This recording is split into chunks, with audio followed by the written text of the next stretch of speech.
निम्न माध्यमिक तहको शिक्षक लाइसेन्स तयारीको निरन्तर श्रृङ्खलामा छौँ हामी। आज हामी एकाइ 11 विद्यार्थी मूल्याङ्कनबाट परीक्षामा आउन सक्ने सम्भाव्य वस्तुगत प्रश्न उत्तरहरूको बारेमा छलफल गर्नेछौँ।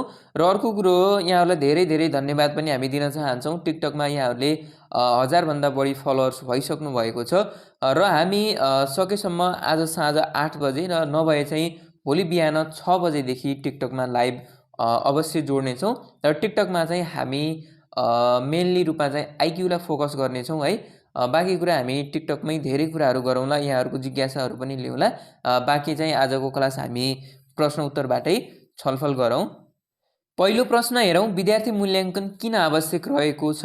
अप्सनहरू रहेका छन्। अप्सन क, विद्यार्थीको क्षमता जाँच्न। अप्सन ख, विद्यार्थीको कमजोरी पत्ता लगाई सुधार गर्न। अप्सन ख, विद्यार्थीलाई अनुशासनमा राख्न। र अप्सन घ, विद्यार्थीलाई पुरस्कार वा दण्ड दिन।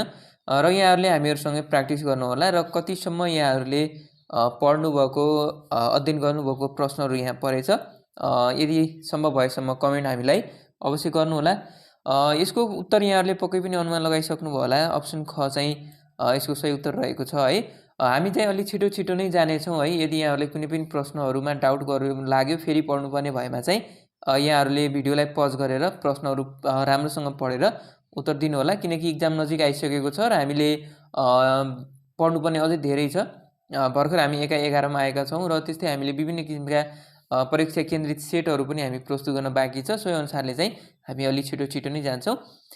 प्रश्न नम्बर 2 हेरौँ, राष्ट्रिय शिक्षा पद्धतिको योजना 2028-32ले गरेको व्यवस्थाका आधारमा तलका मध्ये सही उत्तर छान्नुहोस्। अर्थात् दिएका मध्ये राष्ट्रिय शिक्षा पद्धति योजना 2028-32ले गरेको व्यवस्था कुन हो भनेर पनि यसरी पनि प्रश्न सोध्न सक्छ। अप्सनहरू हेरौँ। अप्सन क, आन्तरिक मूल्याङ्कन प्रथा नचलाउने। अप्सन ख, प्रत्येक 3-3 महिनामा विद्यार्थीको प्रगतिको मूल्याङ्कन गर्न परीक्षा गर्ने। अप्सन गमा रहेको छ, कक्षा 1-3 मा आन्तरिक मूल्याङ्कन मात्र गरिने। र अप्सन घ, प्राथमिक शिक्षाको अन्तमा जिल्ला शिक्षा निरीक्षक कार्यालयको टोलीले गरेको जाँचका आधारमा कक्षा चढाउने भनेर प्रश्न सोधिएको छ।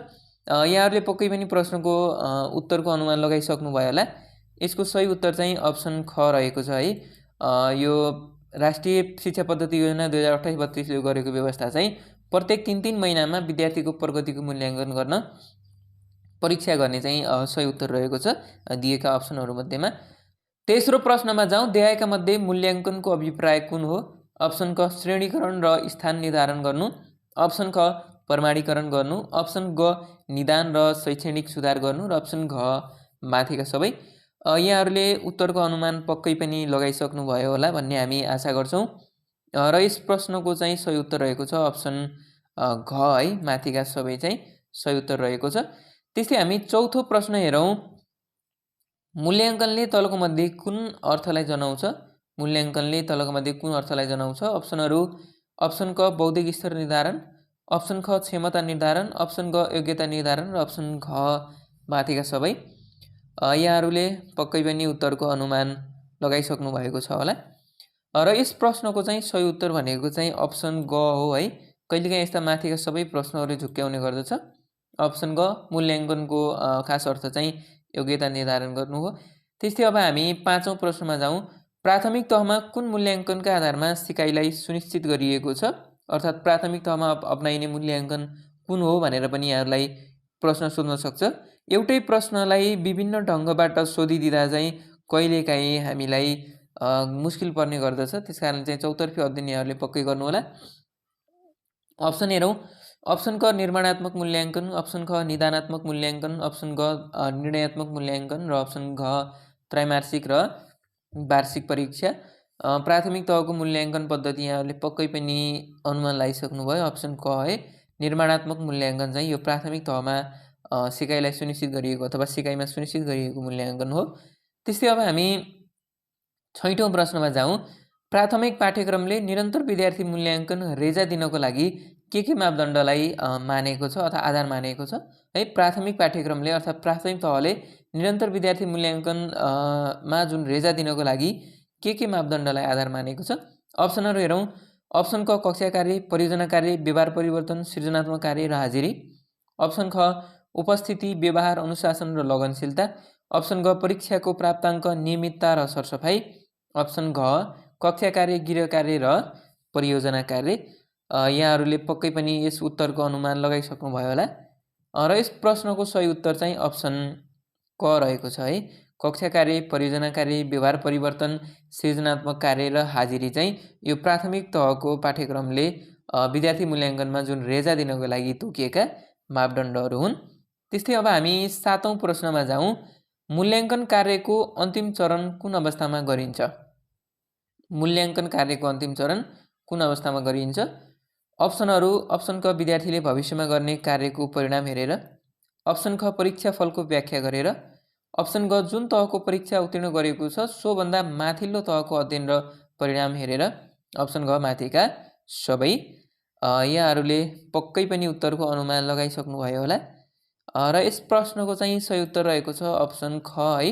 यो मूल्याङ्कन कार्यको अन्तिम चरण चाहिँ यो परीक्षा फलको व्याख्या गरेर गर्ने गरिन्छ, अथवा अन्तिम अवस्था भनेको नै परीक्षा फलको व्याख्या हुनु हो। परीक्षा फल प्राप्त गर्नु नै मूल्याङ्कनको अन्तिम चरण हो। त्यस्तै 8औं प्रश्न हेरौँ। विद्यालय तहमा अक्षराङ्कन पद्धतिको कार्यान्वयन गर्नुको मुख्य उद्देश्य के हो? है, विद्यालय तहमा अक्षराङ्कन अर्थात् लेटर ग्रेडिङ पद्धतिको कार्यान्वयन गर्नुको मुख्य उद्देश्य कुन हो? अप्सनहरू: अप्सन क विद्यालयको सिकाइ क्षमतालाई यथावत रूपमा प्रमाणीकरण गर्नु। अप्सन ख सिकाइ उपलब्धिको अङ्कन गर्दा देखिने अङ्कगत स्तरलाई 9 वटा अक्षरगत स्तरमा सूचीकृत गर्नु, जुन A+, B, B+, C+, यस्तै गरेर जुन 9 वटा राखिएको छ। त्यस्तै अप्सन ग शैक्षिक क्षतिलाई न्यूनीकरण गर्दै शैक्षिक गुणस्तर प्रवर्धन गर्नु। र अप्सन घ माथिका सबै। यहाँहरूले पक्कै पनि उत्तरको अनुमान लगाइसक्नुभयो होला। यसको सही उत्तर चाहिँ अप्सन घ माथिका सबै रहेको छ है। अक्षराङ्कन पद्धतिको कार्यान्वयन गर्नुको मुख्य उद्देश्य चाहिँ माथिका 3वटा बुँदाहरू मान्न सकिन्छ। त्यस्तै 9औं प्रश्न हेरौँ। देखाएको मध्ये निरन्तर विद्यार्थी मूल्याङ्कन प्रणाली लागू गर्नुको औचित्य कुन हो? अप्सनहरू: अप्सन क उमेर अनुसार विद्यार्थी कक्षामा पढ्न सकुन् भनेर। अप्सन ख अभिभावकलाई आफ्ना छोराछोरी विद्यालय पठाउन सजिलो होस् भनेर। अप्सन ग बिचैमा विद्यालय छोड्ने अवस्था नआओस् भनेर। र अप्सन घ विद्यार्थीले गरेको प्रगतिको अभिलेखका आधारमा सुधारात्मक एवं शिक्षण उदार कक्षोन्नति गर्न। यी 4वटा अप्सन मध्ये चाहिँ कुनै एउटा अप्सन छान्नुहोस् जो चाहिँ निरन्तर विद्यार्थी मूल्याङ्कन प्रणाली लागू गर्नुको औचित्य मानिन्छ। पक्कै पनि यहाँहरूले छानिसक्नुभयो होला। र यसको सही उत्तर चाहिँ अप्सन घ रहेको छ है। विद्यार्थीले प्राप्त गरेको प्रगतिको अभिलेखका आधारमा सुधारात्मक एवं शिक्षण उद्धार कक्षोन्नति गर्न चाहिँ यो विद्यार्थीमा निरन्तर मूल्याङ्कन प्रणाली चाहिँ लागू गरिएको हो। त्यस्तै अब हामी 10औं प्रश्नमा जाउँ।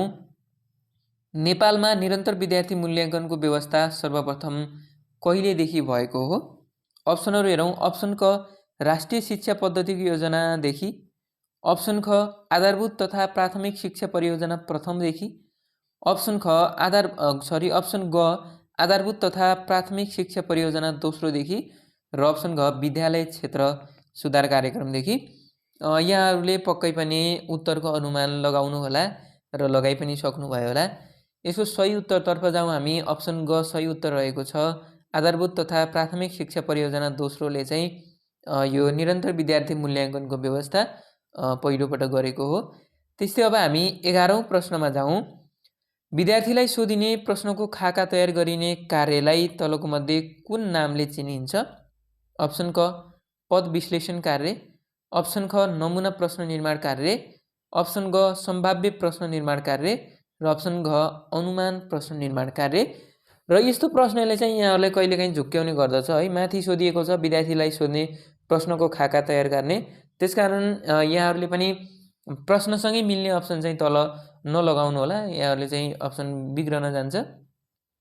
र यसको प्रश्नको उत्तर भनेको चाहिँ अप्सन क रहेको छ है। पद विश्लेषण कार्य भनिन्छ। विद्यार्थीलाई सोधिने प्रश्नको खाका तयार गरिने कार्यलाई चाहिँ पद विश्लेषण कार्य भनिन्छ। 12औं प्रश्न हेरौँ। नेपालको शैक्षिक प्रशासनमा आन्तरिक मूल्याङ्कनका अनेकौं औजारहरूको प्रयोग सर्वप्रथम कहिलेबाट सुरु गरिएको हो?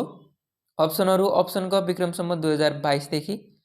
अप्सन ख विक्रम सम्वत 2024 देखि। अप्सन ख विक्रम सम्वत 2028 देखि। र अप्सन घ विक्रम सम्वत 2033 देखि। यहाँहरूले उत्तरको अनुमान पक्कै पनि लगाइसक्नुभयो होला। हामी यसको उत्तरतर्फ जाउँ। अप्सन ग चाहिँ उत्तर रहेको छ है सही। अर्थात् विक्रम सम्वत 2028 देखि नेपालको शैक्षिक प्रशासनमा आन्तरिक मूल्याङ्कनका अनेकौं औजारहरूको प्रयोग हुन थालेको हो। 13औं प्रश्न, विद्यार्थीको व्यवहार परिवर्तनको मूल्याङ्कन गर्नुपर्दा तलको मध्ये कुन मूल्याङ्कनको साधन प्रयोग गरिन्छ? अप्सनहरू रहेका छन् अप्सन क रुजु सूची, अप्सन ख मौखिक परीक्षा, अप्सन घ प्रयोगात्मक परीक्षा र अप्सन घ एकाइ परीक्षा। पक्कै पनि यहाँहरूले उत्तरको अनुमान लगाइसक्नु भएको छ होला र यस प्रश्नको चाहिँ सही उत्तर अप्सन क रहेको छ है। यो रुजु सूचीको प्रयोग गरिन्छ। त्यस्तै अब हामी 14औं प्रश्नमा जाउँ। कुनै निश्चित तह र विषयका उद्देश्यहरू पुरा गर्ने उद्देश्यले लेखाजोखा गर्नुलाई के भनिन्छ? अप्सनहरू अप्सन क कार्यक्रम मूल्याङ्कन, अप्सन ख सन्दर्भ मूल्याङ्कन, अप्सन ग विद्यार्थी मूल्याङ्कन र अप्सन घ प्रक्रिया मूल्याङ्कन। यहाँहरूले यस प्रश्नको पनि उत्तरको अनुमान पक्कै पनि लगाइसक्नु भएको छ होला। पक्कै पनि कुनै निश्चित तह र विषयका उद्देश्य भनेको छ। यो निश्चित तह र विषय भनेको चाहिँ यो विद्यालयमा नै हुने गर्दछ। त्यसकारण यसको सही उत्तर चाहिँ अप्सन ग रहेको छ है। विद्यार्थी मूल्याङ्कन चाहिँ सही उत्तर रहेको छ। त्यस्तै हामी 15औं प्रश्नमा हेरौँ। ठिक बेठिक प्रश्नबाट तलको मध्ये कुन कुराको परीक्षण गर्न सकिँदैन? अप्सनहरू अप्सन क विद्यार्थीको स्मरण शक्ति जाँच्न सकिँदैन, विद्यार्थीको विषयगत ज्ञान वा गहिराई जाँच्न सकिँदैन, अप्सन घ माथिका दुवै जाँच्न सकिन्छ र अप्सन घ माथिका दुवै जाँच्न सकिँदैन। पक्कै पनि यहाँहरूले प्रश्नको उत्तरको अनुमान लगाउनु भयो होला। यसको सही उत्तर चाहिँ अप्सन क तर्फ जाउँ हामी है। अप्सन क चाहिँ सही उत्तर रहेको छ। विद्यार्थीको स्मरण शक्ति चाहिँ यो ठिक बेठिक प्रश्नहरूबाट जाँच्न सकिँदैन। त्यस्तै अब हामी 16औं प्रश्न हेरौँ। परीक्षाको निमित्त प्रश्नपत्र निर्माण गरिएको छ छैन र प्रश्नपत्रहरू पाठ्यक्रमसँग सम्बन्धित छ छैन भनेर मूल्याङ्कन गरिने कार्यलाई के भनिन्छ? अप्सन क विषयगत वैधताको मूल्याङ्कन, अप्सन ख रचनात्मक वैधताको मूल्याङ्कन, अप्सन ग पाठ्यक्रमको वैधताको मूल्याङ्कन र अप्सन घ प्रश्नपत्रको वैधताको मूल्याङ्कन। यहाँहरूले पक्कै पनि यो प्रश्नको उत्तरको अनुमान लगाइसक्नु भएको छ। सम्भवतः यो प्रश्न चाहिँ यहाँभन्दा अगाडिको शिक्षक आयोग प्राथमिक अथवा निम्न माध्यमिक तहको जुन आयोगको प्रश्नमा चाहिँ सोधेको थियो है। यही प्रश्नको प्रकृति चाहिँ सोधेको थियो। यस प्रश्नको उत्तर यहाँहरूले पक्कै पनि अनुमान लगाइसक्नु भयो होला र सही उत्तर चाहिँ अप्सन क रहेको छ है। यो विषयगत वैधताको मूल्याङ्कन चाहिँ सही उत्तर रहेको छ। त्यस्तै अब हामी 17औं प्रश्नमा जाउँ। निबन्धात्मक परीक्षाको प्रयोग तलका मध्ये कुन अवस्थामा गरिँदैन? अप्सनहरू अप्सन क विद्यार्थीको कल्पना शक्तिको जाँच गर्दा, अप्सन ख विद्यार्थीको गहिरो अध्ययनको जाँच गर्दा, अप्सन ग विद्यार्थीको प्रयोगात्मक अध्ययनको जाँच गर्दा र अप्सन घ विद्यार्थीको मौलिक क्षमताको जाँच गर्दा। प्रश्न एकदम सजिलो रहेको छ है। यहाँहरूले पक्कै पनि मिलाइसक्नु भएको छ होला। सही उत्तरतर्फ जाउँ। अप्सन ग चाहिँ सही उत्तर रहेको छ है। यो विद्यार्थीको प्रयोगात्मक अध्ययनको जाँच गर्दा चाहिँ यो निबन्धात्मक परीक्षाको प्रयोग गरिँदैन। त्यस्तै अब हामी 18औं प्रश्न हेरौँ। तलका मध्ये कुन चाहिँ पक्ष कार्यक्रम मूल्याङ्कनसँग सम्बन्धित रहेको छ? तलका मध्ये कुन चाहिँ पक्ष कार्यक्रम मूल्याङ्कनसँग सम्बन्धित रहेको छ? जसमा अप्सन रहेका छन् अप्सन क साधन सुविधा मूल्याङ्कन, अप्सन ख प्रक्रिया मूल्याङ्कन, अप्सन ग विद्यार्थी मूल्याङ्कन र अप्सन घ सन्दर्भ मूल्याङ्कन। पक्कै पनि यहाँहरूले उत्तरको अनुमान लगाउनु भयो होला। हामी यस प्रश्नको उत्तरतर्फ जाउँ। अप्सन ग चाहिँ सही उत्तर रहेको छ है। तलका मध्ये कुन चाहिँ पक्ष कार्यक्रम मूल्याङ्कनसँग सम्बन्धित छ भनिएको छ? यो विद्यार्थी मूल्याङ्कन चाहिँ कार्यक्रम मूल्याङ्कनसँग कम सम्बन्धित छ भनिएको है साथीहरू। यो कम सम्बन्धित छ भनिएको छ। प्रश्नमा भनिएको छ कुन चाहिँ तलका मध्ये कुन चाहिँ पक्ष कार्यक्रम मूल्याङ्कनसम्म कम सम्बन्धित रहेको छ भनिएको छ। विद्यार्थी मूल्याङ्कन चाहिँ कम सम्बन्धित रहेको छ यससँग। 19औं प्रश्न। कार्यान्वयनको सन्दर्भमा निर्णय लिने कार्यलाई तलका मध्ये कुन मूल्याङ्कनले समेट्छ? अप्सनहरू अप्सन क सन्दर्भ मूल्याङ्कन, अप्सन ख उपलब्धि मूल्याङ्कन, अप्सन ग प्रक्रिया मूल्याङ्कन र अप्सन घ विद्यार्थी मूल्याङ्कन। पक्कै पनि यहाँहरूले उत्तरको अनुमान लगाइसक्नु भएको छ होला। यस प्रश्नको सही उत्तरतर्फ जाउँ हामी। यस प्रश्नको सही उत्तर चाहिँ अप्सन ग रहेको छ है। यो प्रक्रिया मूल्याङ्कन चाहिँ कार्यान्वयनको सन्दर्भमा निर्णय लिने कार्यलाई समेट्ने गर्दछ प्रक्रिया मूल्याङ्कनले। त्यसै हामी 20औं प्रश्न हेरौँ। कुनै समस्याको कारण पत्ता लगाउनका लागि गरिने मूल्याङ्कन तलको मध्ये कुन हो? अप्सनहरू अप्सन क निर्णयात्मक मूल्याङ्कन, अप्सन ख निदानात्मक मूल्याङ्कन, अप्सन ग निर्माणात्मक मूल्याङ्कन र अप्सन घ सुधारात्मक मूल्याङ्कन। पक्कै पनि उत्तरको अनुमान यहाँहरूले लगाइसक्नु भएको छ होला। यस प्रश्नको सही उत्तर चाहिँ अप्सन ख रहेको छ है। निदानात्मक मूल्याङ्कन चाहिँ कुनै समस्याको कारण पत्ता लगाउनको लागि गरिने मूल्याङ्कन हो। आजलाई हामी यति 20वटा प्रश्न मात्रै छलफल गरौँ। अलिकति समय अभाव भएको कारणले चाहिँ हामी बढी प्रश्न समावेश गर्न सकेनौँ र भोलिको क्लासमा चाहिँ हामी यसै खण्ड अर्थात् विद्यार्थी मूल्याङ्कनबाटै अन्य अलि धेरै प्रश्नहरू हामी छलफल गर्नेछौँ। बाँकी हामीले विभिन्न किसिमका नमुना प्रश्नोत्तर सेटहरू जुन परीक्षा केन्द्रित भएर समावेश गरेका छौँ, उक्त सेटहरू पनि यहाँहरूले हेर्न सक्नुहुनेछ। र यो भिडियो चाहिँ अन्तिमसम्म हेर्नुभयो भने अन्तिममा चाहिँ हामीले जुन अन्तिममा इन्ड स्क्रिन भन्ने एउटा अप्सन आउँछ, त्यो इन्ड स्क्रिनमा चाहिँ हामीले राखेका हुन्छौँ त्यहाँ विभिन्न भिडियोहरू। डाइरेक्ट यहाँहरूले यो भिडियोलाई नकटाएर अन्तिमसम्म हेरेर चाहिँ त्यहाँबाट पनि अरू भिडियो हेर्न सक्नुहुनेछ। बाँकी यहाँहरूले टिकटकमा हामीलाई 1000 फलोवर्स पुर्याइदिनु भएकोमा धेरै धेरै धन्यवाद। र सम्भवतः आज साँझ 8 बजे नभए भोलि बिहान 6 बजेदेखि हामी टिकटकमा निरन्तर लाइभ गर्नेछौँ। मेनली चाहिँ हामी टिकटकमा आइक्यूलाई फोकस गर्नेछौँ र बाँकी हामी अन्य क्लास लिएर फेरि पनि उपस्थित हुनेछौँ। आजको क्लास यहाँलाई जस्तो लाग्यो त्यस्तै खालको प्रतिक्रिया दिनुहोला। यदि च्यानललाई अहिलेसम्म पनि सब्सक्राइब गर्नुभएको छैन भने सब्सक्राइब, लाइक, सेयर अवश्य पनि गर्नुहोला। बाँकी अन्य क्लास लिएर फेरि उपस्थित हुनेछौँ। तबसम्मको लागि बिदा दिनुहोस्। हवस् त, नमस्कार।